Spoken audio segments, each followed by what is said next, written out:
The iPhone 17 Pro Max is a stellar flagship phone based on my testing. You get a more powerful zoom camera, better sustained performance, and the longest iPhone battery life ever, a head-turning design.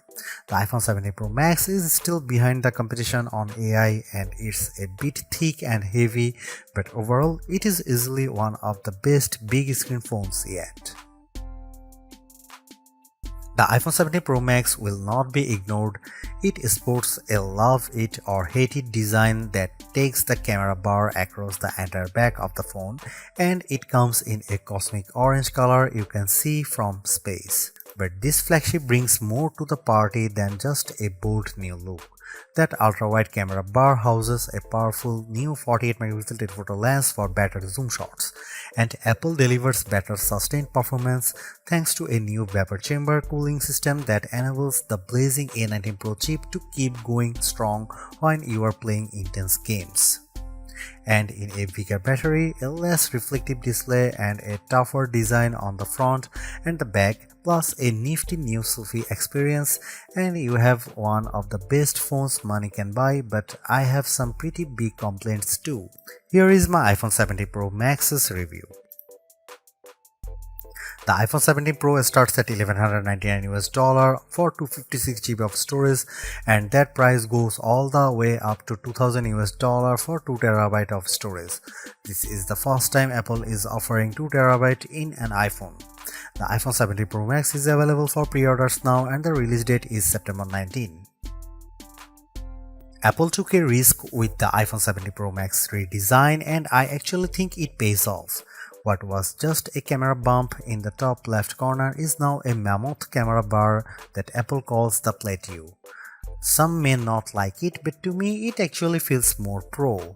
And this area houses more components than before, so Apple could give the Pro Max a larger battery.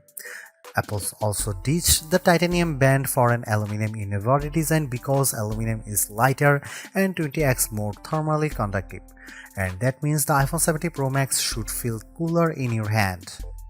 The rounded edges of the phone have a soft touch feel to them, making the phone less slippery to hold than the iPhone 16 Pro Max.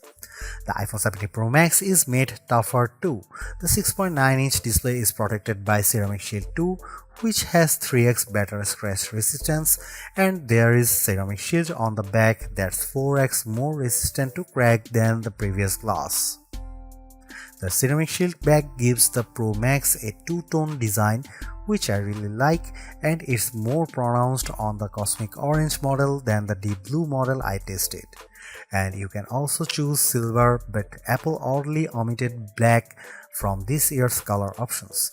Unfortunately, the iPhone 17 Pro Max is thicker and heavier than the iPhone 16 Pro Max. It measures 6.43 by 3.07 by 0.34 inches and weighs 8.22 ounces compared to 6.42 by 3.06 by 0.32 inches and 7.99 ounces.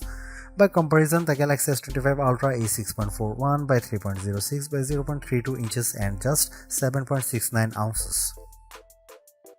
The new iPhone 17 Pro Max is ready for bright sunny days thanks to a brighter 6.9-inch OLED panel that's rated for 3000 nits of peak brightness, up from 2000 on the 16 Pro Max.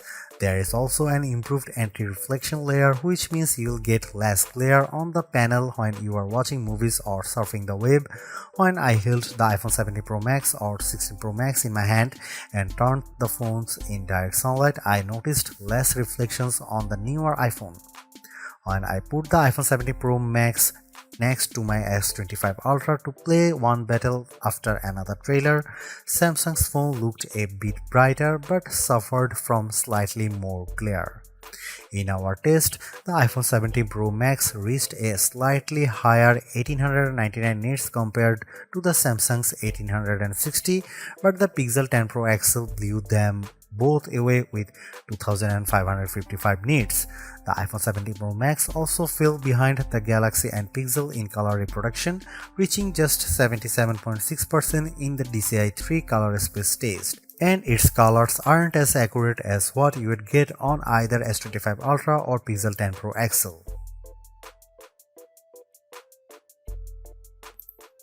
The iPhone 17 Pro Max is now a triple threat with three 48 megapixel cameras including a telephoto zoom with a sensor that's 56% larger that can deliver up to 8x optical quality zoom, and you get an 18 megapixel center stage front camera that can do a very neat trick. Here are some camera samples of the iPhone 17 Pro Max.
The iPhone 17 Pro Max is the phone to get it if you love iOS and you want a big screen and the longest battery life possible. The iPhone 17 Pro is also great too if you prefer a design that's more compact. I would personally not upgrade if you have an iPhone 15 Pro Max or iPhone 16 Pro Max. The enhancements aren't compelling enough, but if you are coming from an older iPhone 14 Pro Max, I could definitely recommend stepping up to the new iPhone. You will enjoy a larger and brighter 6.9-inch display on Apple's newer phone, considerably faster performance, a tougher design, longer battery life, a better and smarter center stage front camera, and other perks like audio mix for your videos. And even though there is no true killer Apple Intelligence feature yet, the iPhone 17 Pro Max is in line to get the new and improved Siri when it's finally ready. Is the iPhone 17 Pro Max the best phone overall? I would argue that the Galaxy S25 Ultra is better in some ways, including its AI features and zoom cameras, but if you are in the Apple ecosystem, the iPhone 17 Pro Max will make you happy, extra large camera bar and all.